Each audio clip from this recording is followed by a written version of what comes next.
Mr. Malagar, I am reading in class 8 in Sunaimuri HSC school.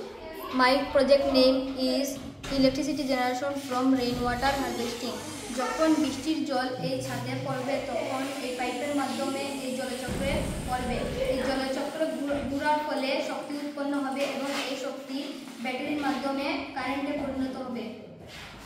পরবর্তীকালে এখানে যে জল অবশিষ্ট থাকবে সেটি এই ওয়াটার ট্যাঙ্কে ফিল্টার হবে এবং পরবর্তী কাজে এটি আমরা পানের উপযোগী করে খেতে পারব।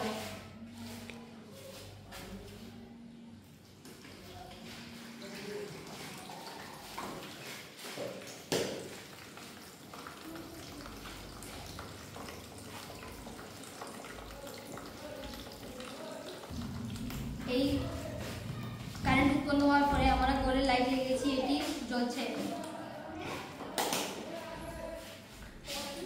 এবং এই জল পাইপের মাধ্যমে এই চাকনিতে পড়বে এবং জলে যে আবর্জনা থাকবে এটি চাকনির মাধ্যমে আটকে যাবে এবং ট্যাঙ্কে গিয়ে পড়বে এবং ফিল্টারের মাধ্যমে আমরা জল পান করতে পারবো। Thank you.